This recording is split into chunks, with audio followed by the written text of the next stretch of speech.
Is AI destroying the world? Yes. Thank you for watching.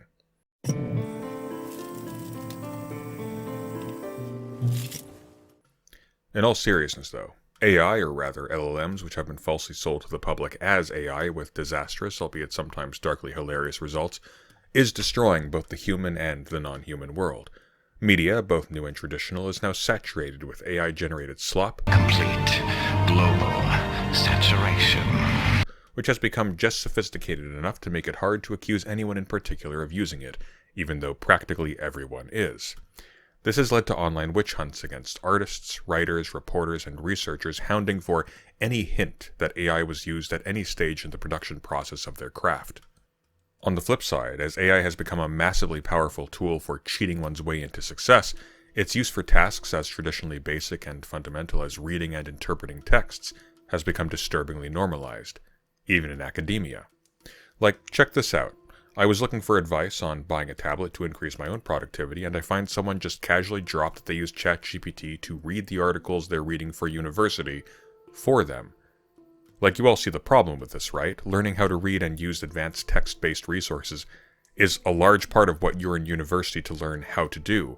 And how would you even know that ChatGPT is getting it right if you can't already do it for yourself? But can I really fault this person? Rich people are literally just paying for ghostwriters and bribing their way into universities anyway. On top of this, the ecological and economic cost of AI is extraordinary, and people are not alarmed enough about it. The facilities that are being built to accommodate the massive escalation of AI integration and, by extension, mass surveillance into every aspect of our lives are enormous and causing proportionately huge power consumption and environmental issues. These are just some of the catastrophic harms that the thing which is being falsely sold to the public as AI is causing to both culture and the environment. On the flip side, there is the less catastrophic but still obnoxious phenomena of anti-AI fear-mongering online, which treats any use of AI as an unforgivable sin. This is silly, because AI is tremendously useful for streamlining initial research and formatting notes, and in principle this should have zero negative impact on the quality of somebody's work. It is also not going away, and the way in which content creators online have latched on to demonizing anyone who uses AI, as well as using the specter of AI use by students and experts as a way to attack institutional learning itself, is truly pernicious. Here's a YouTuber, for example, who tries to link the concept of critical literacy with AI use. When I first heard the term critical literacy, I was foolish enough to assume that it meant literacy that involved the ability to think critically and to analyze the meaning of the text by one's own power. Turns out, I was wrong. Critical literacy is defined as learning to read and write as part of the process of becoming conscious of one's experience as historically constructed within specific power relations. Critical literacy moves the reader's focus away from the self in critical reading to the interpretation of texts in different environmental and cultural contexts. Further, critical literacy provides opportunities for readers to determine their ability to discern the purpose of texts and also their ability to identify ideologies presented in the texts. As they read, individuals can accept, reject, or reconstruct the ideologies presented in the text to support their own life experiences. We've reached this surreal dystopian point at which people everywhere seem to believe that using a machine to edit and adjust your writing style and flow, not to speak of the words and meaning, is not just normal, it's encouraged. I want to say this. If you want to be a writer, delete your Grammarly keyboard, your Grammarly Chrome extension, and anything else. If you have any other kind of AI assist on your phone or computer keyboards or word processors, turn them off or delete them. Do it now, I'm not even screwing around. Nothing, and I mean this, nothing is worse for your literary intelligence, critical thinking, and creative imagination than using AI in any way, shape, or form for your writing. What about the future? What about the next generation? What about all the kids and teenagers who will one day be writers and editors who are currently neck deep in critical literacy classes? What about that? Well, I don't know. Every person has to figure out what to do with their own situation. As an aside, isn't it funny that this person attacks critical literacy as something that produces people who can't read well by completely failing to comprehend the text she shows on the screen? This isn't accidental, by the way. Grifters know that terms like critical and perspective and ideology trigger a Pavlovian response in scared, ignorant people who will then flock to their programs to be reassured that, Yes, in fact, it's the rest of the world that's insane and stupid, not them.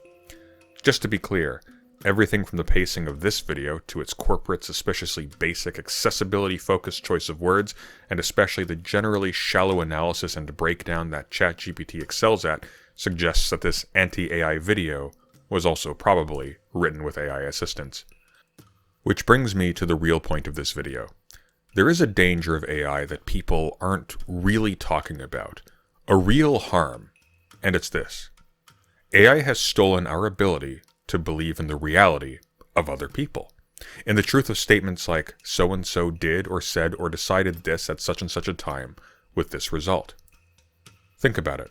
We have people being banned left, right, and center from social media by AI without human oversight. We have papers being submitted and books published that use AI to steal the research of other writers and create false paper trails so that anyone attempting to do a historical study of our time period onwards will have no way to tell where influential ideas and concepts came from and who was just cribbing what from whom. I keep coming back to this example because it honestly horrifies me in its implications. Michael Burns made a video on conspiracy theories that heavily featured the book Doppelgangers by Naomi Klein. He also mentions and quotes from a number of other thinkers like Bruno Latour and Alenka Japanchik. All of the quotes and references Michael features in this video were lifted from an article by a female academic named Celine Wen, published in the Cleveland Review of Books, and he does not attribute his research to Wen, which means that people who watch Michael's video will be misled into believing that this is his original research. In the future, if anyone wanted to go back and study the intellectual history of our time, of the ideas that came from this material, what Michael has done is to create a false chain of events to mislead them. And, sure, the stakes in this individual case are small. So Michael Burns is too lazy or too incompetent to do his own original research, so he has to steal it from others. Whatever. But what about something with real consequences? What about something like, for instance, influential writings or speeches that are not recorded except in fragments online? You could end up with reconstructions of influential conversations, writings, meetings, what have you, that had or appear to have had significant historical consequences, and have absolutely no way to tell if the sources for this material were not dreamed up by AI at some point, or at multiple points along the way. Now, imagine that people start developing policy or opinions about policy that gain real traction, based on these hallucinated pieces of information.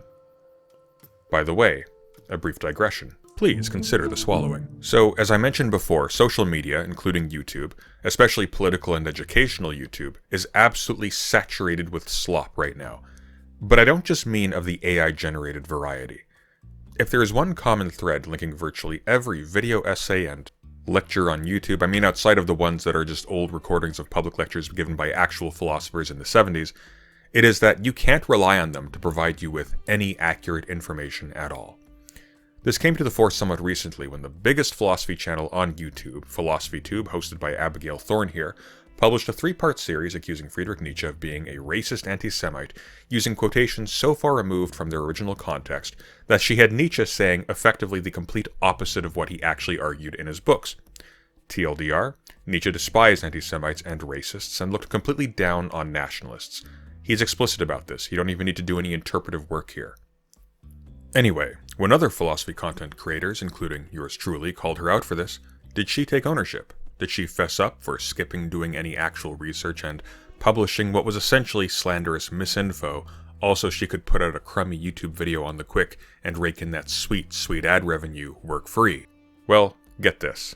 Not only did Abigail take no responsibility for spreading misinformation, slandering, and killing viewer interest in an extremely important and influential philosopher who is not just incredibly emancipatory in his own right, but is absolutely necessary to understand modern theory, she, astonishingly, tried to claim that the real problem with her videos wasn't her own lazy approach to research and her total lack of regard for whether her audience, who trust her, is actually being informed or misinformed by what she's putting out. No, Abigail tried to claim instead that she had simply reached the limits of what could be done on YouTube, that it was simply impossible to do any better. For anyone. I never considered that by adapting philosophical texts into videos, something might be getting lost in translation. I think we have found a fundamental limit to PhilosophyTube as a project. I want you to think about the insane hubris in this claim. Abigail expects you to believe that she has literally made her video as flawlessly as is humanly possible. She's gone to the limit. Nobody could possibly do it better. Earlier I mentioned an exception to bad philosophy content on YouTube, those old recorded talks by actual philosophers that sometimes get archived online. YouTube videos are just like these old talks. They're just lectures. It's literally what a teacher does in front of a classroom, just on a screen. And the only barrier to entry is that you have a microphone. You don't even need a webcam, technically. And well, of course, you need to have something to say. And if you do have something to say, and you can say it well, you can make good money doing it. But what if you don't have something to say, but you still want to make the money?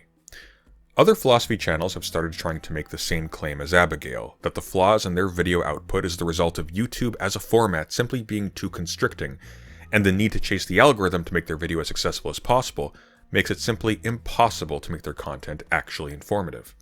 Michael Burns recently did so after being called out for plagiarizing his content, like I mentioned earlier.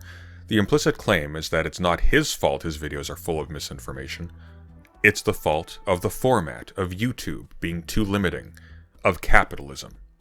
Lately, I've been thinking a lot about the contradiction of utilizing YouTube as a platform to make videos using philosophy and critical theory to examine cultural and political systems, because no matter how earnest my intent, I'm still producing work on a platform owned by Google that's structured wholly around capturing attention and selling advertising. It creates a situation where I'm having to balance my creative and intellectual goals with things like clickability, audience retention, and trending topics. You know, it's hard to square all of this with my goal of educating and entertaining people from a philosophically informed leftist perspective. Michael has no choice, you see. He has to play the algorithm game. This despite the fact that both Michael Burns and PhilosophyTube make many times more than the average monthly wage in Patreon donations alone, specifically to free them from having to game the algorithm to make ends meet while they produce what they claim is educational content. You see, they don't sell themselves as ordinary YouTubers, as just greedy slop producers looking for an easy buck. They claim they're doing a public service. Abigail literally claims that by making her videos on YouTube, she is effectively giving away a philosophy degree for free to her viewers, for example. What I find so frustrating about this is not just that what they're doing is manipulative and harmful to public education. It is those things, and that sickens me. And I'm sorry, I just can't get over how gross this is. This guy is framing himself to his audience as an educator while simultaneously making excuses for why he can't make informative content or do proper research, while he is pulling in over $5.5 thousand per month of Patreon dollars alone, and his production output looks like this. Like, a solid quarter of these videos are just asking for money and making excuses, and the rest is either completely garbage and devoid of any educational content, or just, plagiarized from other people. Like, I could not show my face in public. I don't know how he does this. But what really bothers me is how unnecessary it is. Because they don't need to do this. The success of these channels is obviously not based on their educational quality. Clearly, people watch people like Abigail Thorne and Michael Burns because they enjoy the vibe. And because they enjoy the vibe, they get emotionally attached. It becomes a part of how they de-stress and unwind. If you watch or listen with a friend or a partner or a family member, that channel and its output could even become a meaningful part of your interactions with those other people. There are a lot of ways for parasocial relationships to form, and they aren't always intrinsically pernicious. But what this means is that these channels don't need to make fake philosophy content like this. They don't need to pretend that they are absolutely knowledgeable about stuff that they're not just to make a YouTube video. They don't need to stoop to plagiarism or making things up just to justify making their product. They can narrow the scope. In university, there's a phase a lot of undergraduate students go through where they become extremely impressed with themselves for having developed a bit of specialized knowledge that none of their classmates have. In fact, that even their professors are in the dark about. And they're often right to be proud of their discoveries. The world is so wide and so complicated, and history so long, and the theories and discoveries people have made so deep and multitudinous, that, in short, there is just so much to learn that it's actually pretty easy to find some place, some area of research that no one, at least no one nearby or recently, has gone into yet. A part of maturing as an academic is realizing that this isn't rare. This is everyone's experience when they're serious, and the important thing is to be humble about how much you don't know, rather than arrogant because of the little that you seem to know. But here's the point. Abigail and Michael don't need to fake being an expert on all philosophy, because nobody who would care falls for it, and the rest of their viewers don't care. All they'll end up doing is making actual philosophers and educators really dislike them because they are undermining their work by spreading misinformation. Instead, if they just picked up a book and read it until something caught their interest, something that gives them a moment of, aha, of course, amazing, weird, and then shared it, just talked about this cool, weird thing they read about, instead of posing as an expert on the subject, sharing their wonder and amazement, their audience, who, despite the ostensive theme of their channels up to this point, did not care about philosophy, and we know they didn't because there is no actual philosophy in their content as it stands, will not abandon them if they do this. In fact, they will be even more enthused. In fact, they'll even pull critics like me on board, because now they're not misinforming their audiences in an attempt to sell their brand as philosophy experts. Now they're getting people actually interested in philosophy, and that's a good thing. That's a good thing for the world, and it's a good thing for them, because eventually they won't have to pretend anymore, and everybody will be behind them. And get this, they can then truthfully say that they are doing educational content. Because the real limits of what you can do with philosophy on YouTube, or with any subject for that matter, really are exactly the same as what a teacher can do in front of a classroom, or giving a talk on a stage. Does PhilosophyTube really expect us to believe that the video format is what's preventing her from producing content that doesn't actively misinform her audience? Plato, son of Ariston, was able to build this in a cave! The job of an educator isn't to replace the process of learning by trying to condense everything into a narrow bit of time in which they have to talk. The job of an educator is to get people excited, motivated, and prepared with some general insights and tips for how they can teach themselves. A good educator, a good presenter, a good philosophy or science popularizer isn't someone who pretends to give the final word on some complicated topic so that the people listening don't have to bother to seek out resources for themselves. A good educator is someone who makes viewers want to bother, who acts as a travel guide for the topic that they are lecturing about. And the crazy thing is, the job would be easier, not harder, if people like PhilosophyTube and Michael Burns were more honest and responsible than if they kept doing what they're doing.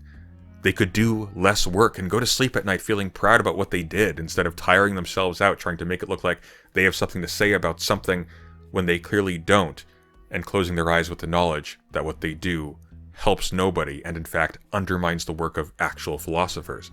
And the good news is, not only would their content be better, it would cost them less, which is good news for anyone who's considering getting into educational content.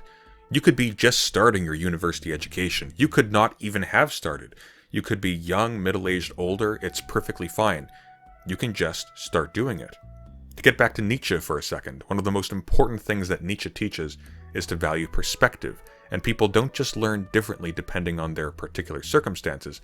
Other people are blind to insights that are only apparent from those different perspectives. This is why Nietzsche was even grateful for his illnesses, and why he could never judge someone to be lesser or greater based on their nationality or race. All you have to do is, to the best of your ability, just be yourself. Be honest about what you know, and make your own learning journey the foundation of what you produce. Don't try to pretend to be a super genius. Don't try to pretend to be an expert when you're not. You'll save yourself a ton of stress, and you'll actually do something that people will be grateful and respect you for, and eventually, you might actually be an expert. This has been Consider the Swallowing. But, digression over. The existence of counterfeit intellectual material is not completely a new problem. You can pick up a copy of the complete works of Plato, for example, and find notes about how such and such a dialogue or letter was probably written by an imposter. But it's still included anyway because, well, A, they're just not sure, and B, they might still have been influential.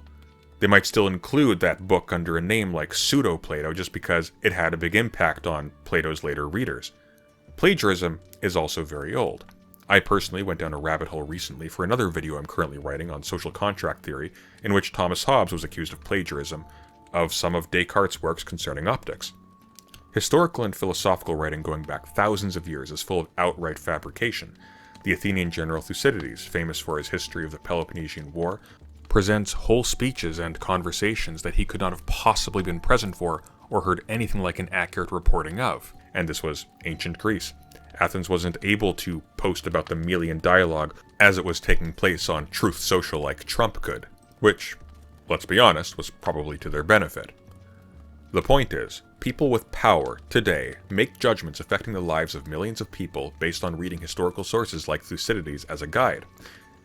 I'm serious, political scientists and international relations theorists use Thucydides all the time as a guide to predicting political and military developments in the real world, and these predictions fuel decisions by world leaders about building up arms, engaging in or refusing diplomacy, trusting or distrusting agreements, and engaging in preemptive attacks.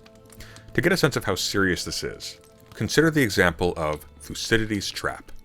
Thucydides' trap is a term coined by political scientist Graham Allison in his book, Destined for War, Can America and China Escape Thucydides' Trap, to describe a situation in which two nations, one already dominant, another rising in power, will inevitably come into military conflict as the stronger one seeks to prevent its future overpowering by the weaker one.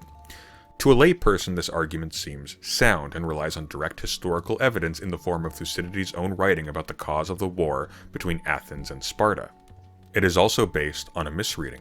As international relations scholar Jared McKinney points out in his article Putting Thucydides Back into the Thucydides Trap, Allison's argument relies on English translations of Thucydides which conflate Athens' rising greatness as Athens' rising power, with Allison himself conflating power with military capacity.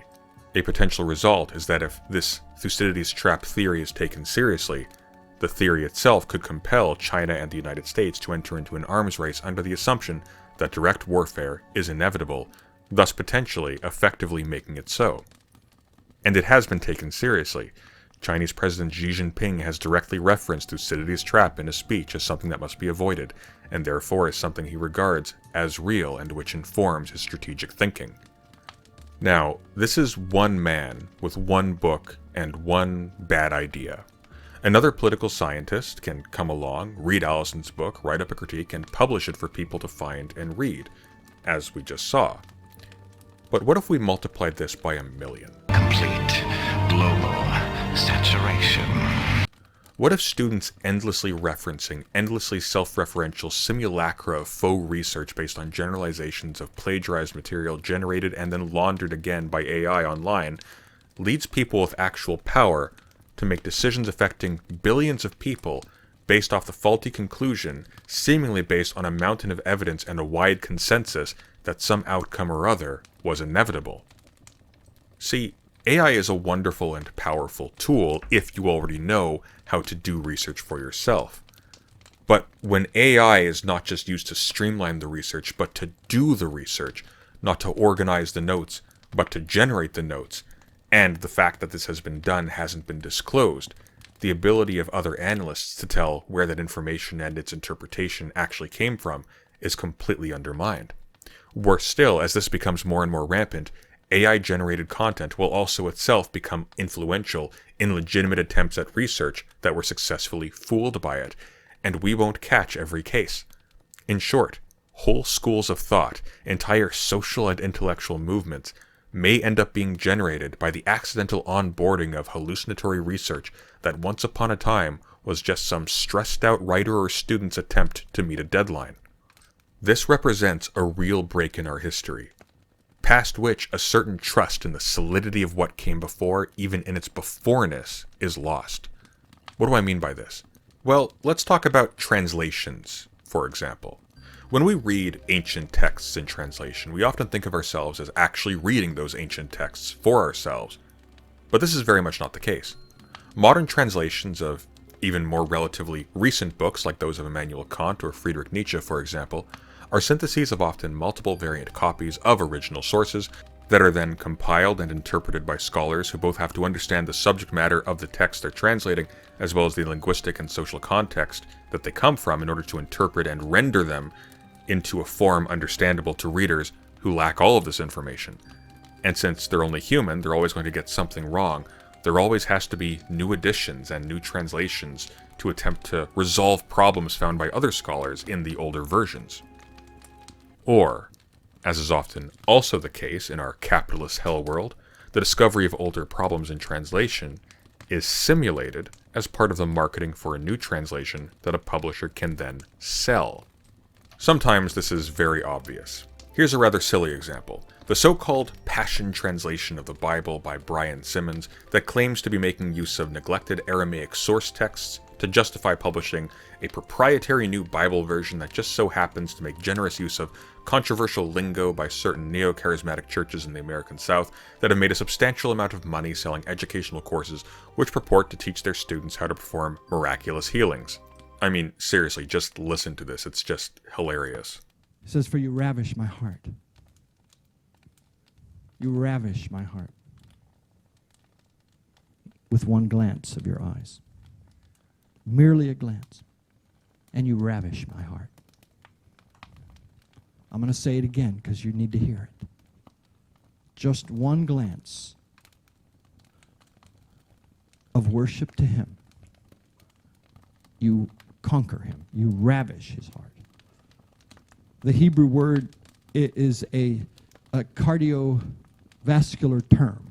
Very few of those in Hebrew, but it is. It's literally, you give me arrhythmia. I need a pacemaker around you. There's something about you, my bride. You ravish me. You keep using the word. I don't think it means what you think it means. Other times, it's less obvious. Emily Wilson's translation of the Odyssey by Homer is very good. The publisher, Norton, also used the fact that it is the first published translation of Homer by a woman as a major part of its marketing, and this by itself was supposed to justify the new translation. By the way, again, it is a very good translation. But does it correct previous ones? Was it necessary? The point is not to discredit a very good translation of Homer by a very good scholar. Wilson's edition is in fact now my preferred way to read the Odyssey. The sewn binding, the tasteful thickness of it. Oh God, it even has a gold embossed owl. But the dust jacket specifically claims it is the authoritative edition.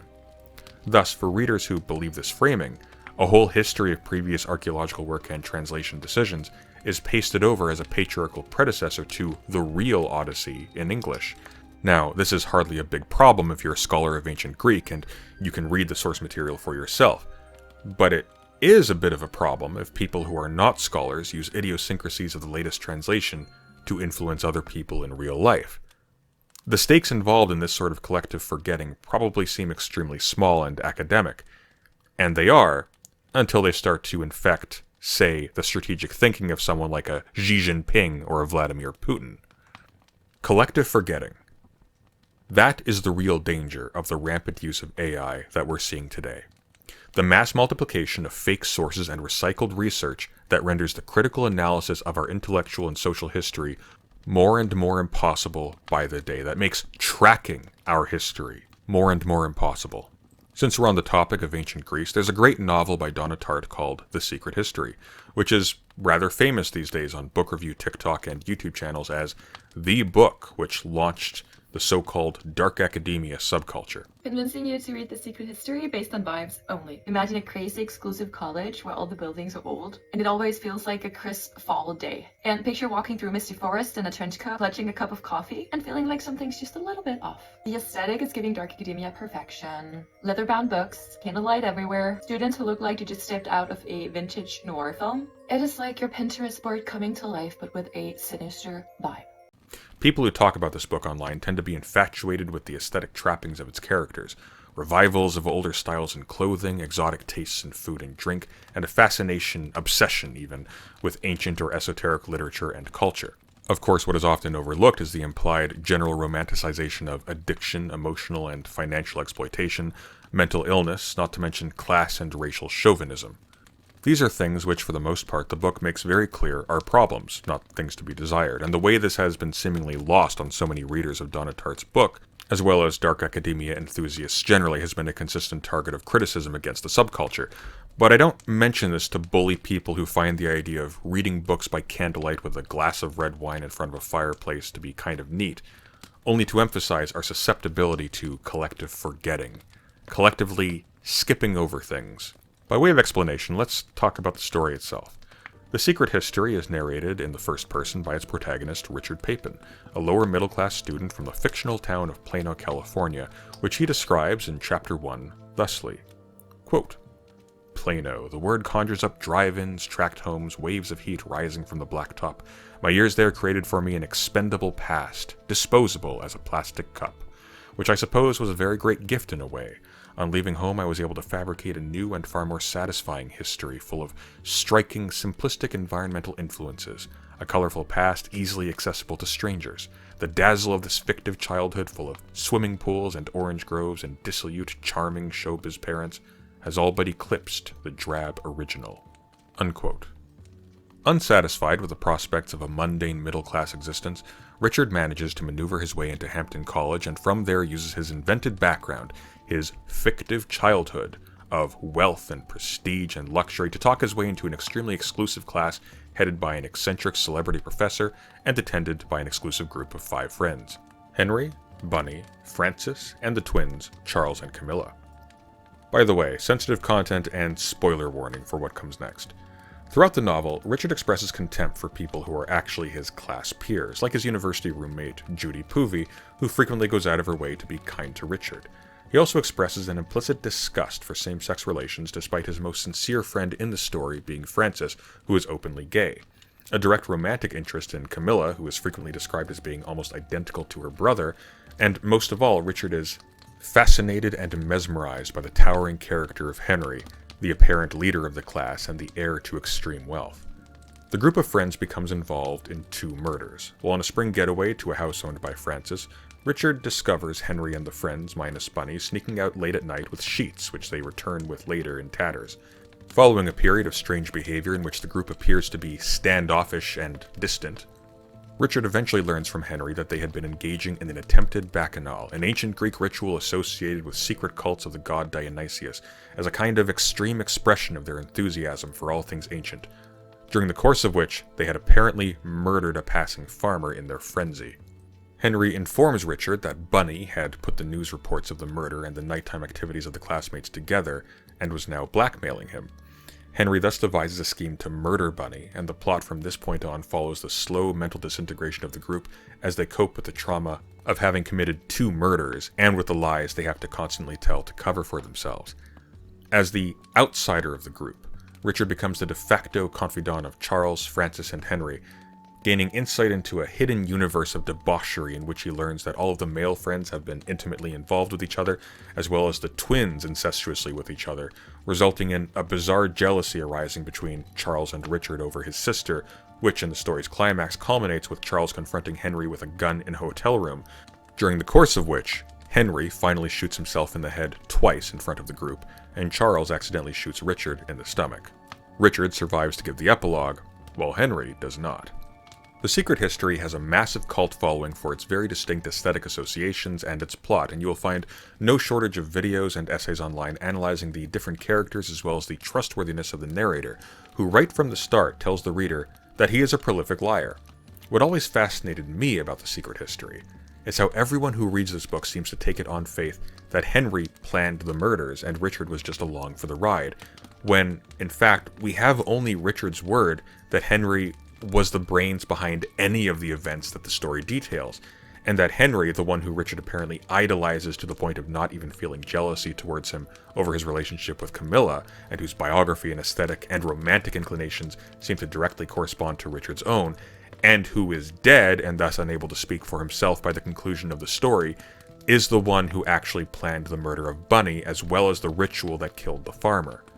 From the very first page of the prologue in which the killing of Bunny is foreshadowed, Richard is very careful to say that it is difficult to believe that Henry's modest plan could have worked so well despite these unforeseen events. And I find it so fascinating that despite telling us over and over again over the course of 550 or so pages that he is almost an instinctive liar, I haven't seen any reviews or analyses of The Secret History which even consider the possibility that the Bacchanal and Bunny's murder might not have been Richard's idea instead of Henry's. People will speculate whether Richard's infatuation with Camilla isn't really a disguised infatuation with her brother, whether his discomfort at Bunny's casual homophobic remarks aren't actually because of the personal implications for him, or whether the intimate encounters between Henry and Francis and Henry and Charles aren't actually encounters involving Richard himself, which he's embarrassed to confess to. But nobody seems to question whether or not it was really Henry or Richard the outsider who everyone confessed everything to, who actually planned the murders. It is as if everyone who reads the secret history forgets that it is written in the first person, and that even the prologue is written by a liar. That the secret history behind the secret history is a secret. Anyways, The Secret History by Donna Tartt is an absolutely brilliant book, and you should read it if you haven't yet. But here's the point. Despite recognizing his fundamental unreliability as a narrator, I suspect that readers of The Secret History instinctively don't question Richard Papin's account of the most basic points of the plot, because if they did, there wouldn't be a secret history left to uncover. And I believe that's the situation we are increasingly finding ourselves in now. Like Richard Papin, the internet has become the unreliable narrator of all our lives. And, like Richard Papin, it lies constantly. Yet, since it maintains such a monopoly over so much of the information we depend upon to keep track of our world, we can't just ignore it. Just as in The Secret History, where Henry is never present to defend himself with his own voice, so too does so much truth, so much original work, original reporting, original composition, original research get buried under the deluge of AI-generated imitations of it, and then after, the recycled imitations of those imitations. And the cost is humanity's right to any confidence in the idea that history itself is even being done. Earlier I said that AI has stolen our ability to believe in the reality of other people, in the truth of statements like, so-and-so did or said or decided this at such and such a time with this result in the past. But I should be more specific. The danger is not that we stand to lose our faith in the reliability of our knowledge of the past.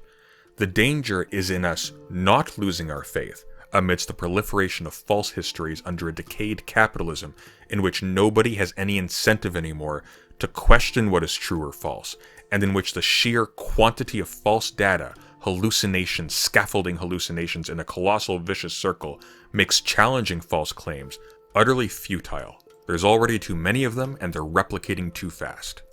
In his book, Thus Spoke Zarathustra, Friedrich Nietzsche spoke for the first time of the coming era of what he called the last human beings. The time when human beings can no longer reach beyond themselves, when we are caught in the permanent grip of a vicious circle in which humans refer everything back to what is amenable to their present state, and overcoming ourselves, making ourselves into something more as a conduit to something greater than humans as they are now, becomes impossible. The increasing necessity of AI use to compete in a world where productivity must always be faster and faster, where taking a principled stand against falsifying one's own work to compete and also destroying the environment in the process simply cannot survive the economic necessity of keeping pace with the ever-accelerating economy, regardless of whether it is in fact accelerating toward our collective demise, promises also the acceleration of the coming of these last human beings. And it needs to be said that this cannot be stopped or even slowed down. Every human power that might have had the ability to do so is already complicit with it, and therefore compromised. Complete global saturation. Realistically, the only way this ends is with the inevitable crash that a system comes to when its internal contradictions finally reach maturity. But this is not a message of doom. As humans, we can adapt and change, both individually and institutionally. Teachers and school administrators, for example, are already finding out that traditional methods of tracking the progress of students has been completely undermined by AI. Industry will soon learn, as they are engulfed in credentialed workers who have never done their own work before, the same lesson. Academic training in history, philosophy, and the arts must therefore start taking some cues from STEM fields and focus on abstract exercises performed live by students, which demonstrate not just engagement with a particular field through written work that is produced in private, but the ability to adhere to methodological standards with entirely new and alien material in real time. This must also, I argue, begin earlier, ideally in grade school. I think it makes no sense to send students to public school for 12 years only for them to have to learn how to do basic research when they reach college. And now that we are certain that the majority of them will always have an easy-to-hand way to avoid even learning that, then the intervention must start when they are just beginning to learn. Before, capital perverts them into developing the impulse to cheat on their work, not because they're bored by the subject matter or lazy, but because if they don't, they will find themselves outperformed by others who do. In conclusion, AI cannot and will not be beaten. It is, for all intents and purposes, capital made manifest in the digital world. Instead, humans need to be made into things that can again be relied upon to be human. Demonstrated ability through games and tests that can't be cheated on, that show the internalization of method and the spontaneous use of creativity, have to be the new standards by which we judge competence in these fields. The wedding of capital and education, of capital and academia, will be broken because of its own internal coherence. It is already in the process of breaking. Even before the advent of consumer access to AI, philosophy and history departments were being defunded and downsized across the world. We should start treating ourselves like this is already so in preparation for when capital finally divests itself of its human mask, so that it doesn't take our soul as well. Well, on that rather dire note, thank you so much to my patrons. Without you, this channel wouldn't be possible, and I will never stop being grateful to you for your support for my own writing and research. And on that topic, if you like what I do and want to help support my channel, as well as to get early access to scripts, exclusive merch, as well as special Patreon-only streams where we talk about theory, philosophy, video games, and in which you can talk to me directly, I'd be extremely grateful if you'd consider becoming a patron yourself. Link in the description. And as always, thank you for listening, and take care.